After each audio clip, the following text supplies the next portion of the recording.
आम्ही खंबीर पद्धतीने उभे राहणार अशापैकी आमचे सीताराम गावडेजी असल्यामुळे आज मी त्यांना शुभेच्छा देण्यासाठी आवर्जून मी इथे उपस्थित आहे.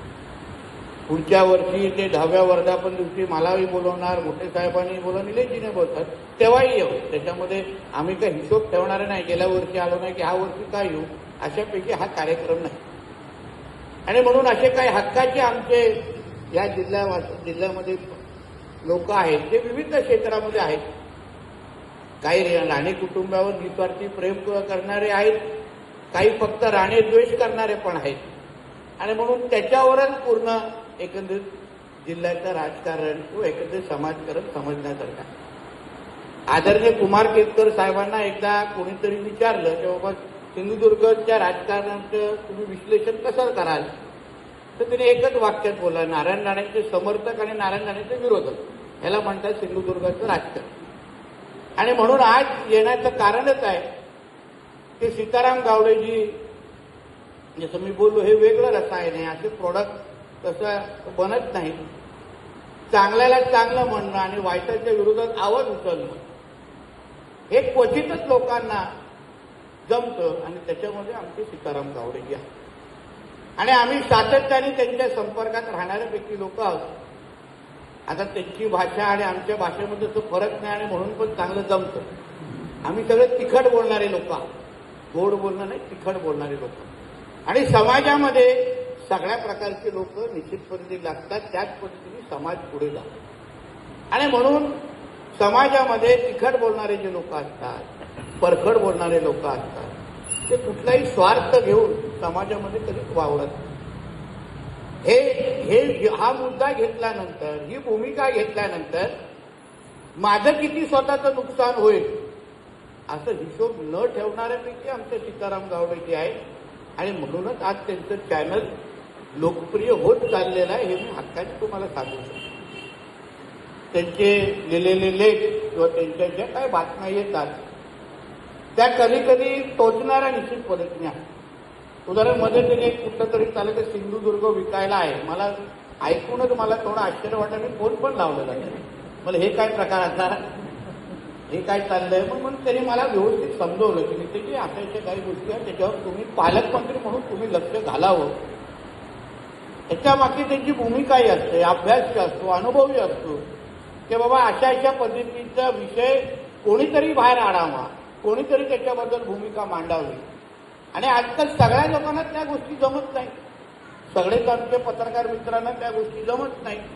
काही लोक काही चौकटीत राहून काम करतात, काही लोक सीताराम गावडेजींसारखे निर्भीड पद्धतीने काम करतात. आणि त्याच अनुसार समाजाचं भविष्य आणि समाजाला आकार देण्याचं काम या माध्यमातून होतं. आज या कोकण लाईव्ह ब्रेकिंग न्यूज चॅनलच्या वर्धापन दिवसाच्या निमित्ताने मी शुभेच्छा देण्यासाठी का आलेलो आहे, पण अशा पद्धतीच्या पत्रकारितेचं कौतुक पण करण्यासाठी मी आलो. चांगल्याला चांगलं म्हणणं हे फार कमी लोकांना जमतं, मी तुम्हाला स्पष्ट सांगतो. जेव्हा आपण चुकत असू तेव्हा 100 लोक बोलायला येतात, पण काम झाल्यानंतर चांगलं काहीतरी जिल्ह्यामध्ये होत असेल तर क्वचितच लोक त्याच्याबद्दल गोड बोलतात.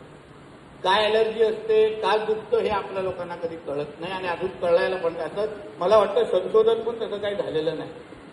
पण आम्ही राजकारणी लोकांना आणि राज्यकर्ते लोकांना तर त्याची सवय झालेली आहे की आम्ही कुठेतरी चुकलो तर लगेच बोंबलणारे लोक असतात.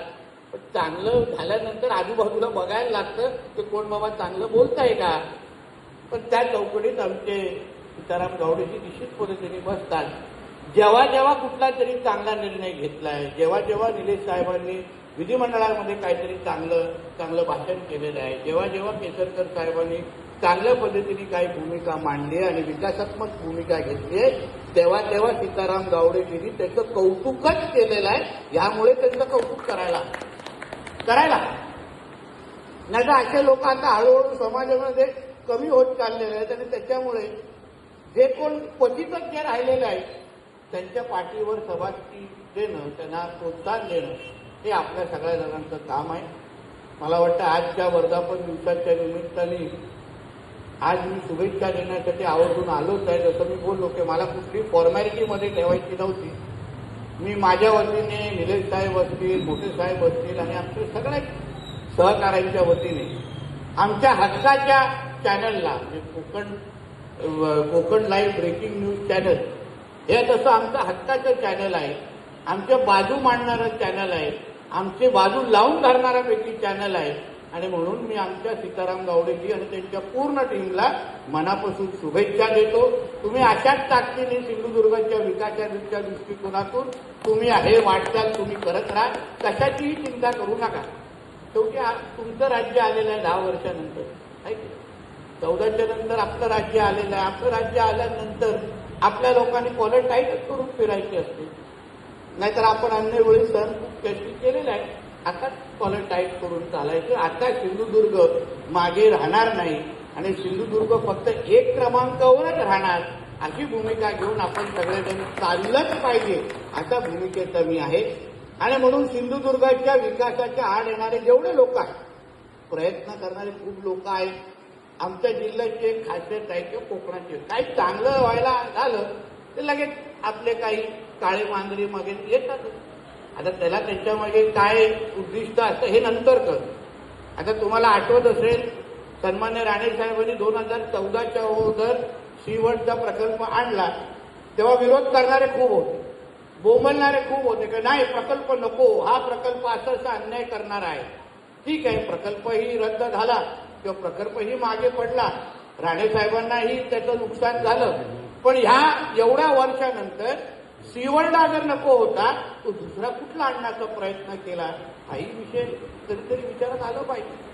एका बाजूला अगर तुम्ही दाबता, एका बाजूला अगर तुम्ही विरोध करता तर दुसरा त्याच्यापेक्षाही चांगला प्रकल्प अगर तुम्ही आणू शकला असता तर लोकांनी तुमचं कौतुकच करावं असतं.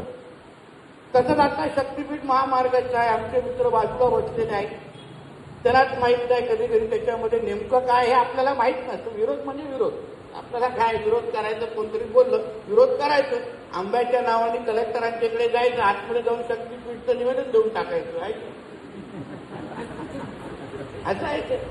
आता नेमकं आता त्या दिवशी मला आठवतोय तरुण भारतने आपली हेडलाईन मारली, सगळ्या लोकांनी हेडलाईन मारली, तरुण भारतची हेडलाईन की शक्तीपीठ महामार्ग अशा अशा रस्त्यातून जाणार, म्हणजे अशा या टप्प्यातून जाणार, त्याच्यामध्ये एवढी गावं बाधित होणार. आता तो शक्तीपीठ महामार्गाचा ओरिजिनल मार्ग आणि नवीन मार्ग जो आमच्या केसरकर साहेब मी आम्ही सगळ्या मंत्रालयामध्ये बसून कमीतल्या कमी गाव बाधित. Konkan live breaking news channel, अचूक बातमी, थेट हल्ला.